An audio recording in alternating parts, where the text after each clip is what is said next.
Et après ces attentats, on a beaucoup évoqué le vivre ensemble. La mémoire a son importance. Voici un épisode méconnu de la Seconde Guerre mondiale. Ces imams qui ont sauvé des juifs à Paris. C'est l'histoire d'Abdelkader Mesli. Son fils a découvert il y a quelques années seulement ce qu'avait été son rôle sous l'occupation allemande.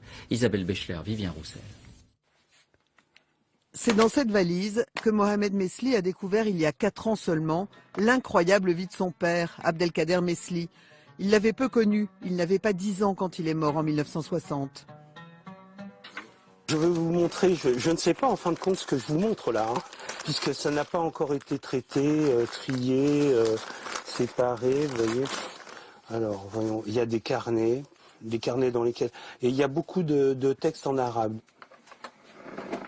Après la découverte de ces documents, j'ai pris la mesure en fait de la personne qui était mon père, quoi. Abdelkader Mesli, orphelin algérien, est arrivé à 17 ans à Marseille. Il a commencé par être docker et charpentier, puis mineur en Belgique. Dans les années 30, on retrouve sa trace comme un des 5 imams de la mosquée de Paris. Pendant l'occupation allemande, dès 1940, les Juifs doivent fuir ou se cacher parce que leur vie est en danger. La mosquée de Paris devient un refuge pour certains Juifs séfarades. Abdelkader Mesli, dans l'équipe du recteur, en abrite quelques-uns, délivre des certificats de religion musulmane à d'autres et des tickets de rationnement à des familles qui se terrent. Mon père étant imam à la mosquée de Paris et a donc participé à cette forme de résistance qui consistait en la délivrance de fausses attestations à des personnes qui étaient menacées. Ce fut le cas par exemple de Jules Lusato, juif italien, le père adoptif de Philippe Bouvard.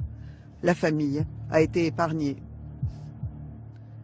D'ailleurs, l'administration de Vichy et les Allemands avaient des soupçons très précis, comme cette lettre officielle en témoigne.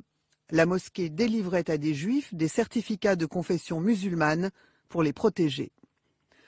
Le recteur est obligé de réprimander son imam par écrit pour donner des gages aux Allemands. Dans ses lettres, il lui demande de s'en tenir strictement à encadrer le culte. Le recteur va ensuite éloigner l'imam Mesli à Bordeaux comme aumônier des prisonniers militaires musulmans. Là encore, il aide des fugitifs avec de faux papiers et se met en danger. Il sera dénoncé à la Gestapo et déporté en juillet 1944. Puis ce sont les camps de Dachau, de Mauthausen, où malgré les séances de torture, il ne révélera pas le nom des membres de son réseau. Au moment où les Américains libèrent son camp, en août 1945, Abdelkader Mesli ne pèse plus que 30 kilos.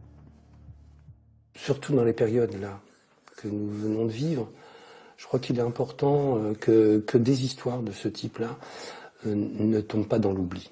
Il y a des gens de confession musulmane, des imams, qui ont permis, qui ont mis en danger leur propre vie pour pouvoir sauver la vie de gens qui étaient juifs ou autres. Je pense qu'aujourd'hui encore, ça prend peut-être encore plus d'importance. Aucun musulman français ne figure au nombre des justes qui ont sauvé des juifs pendant la Seconde Guerre mondiale. Mais Mohamed Mesli ne revendique aucun honneur pour son père.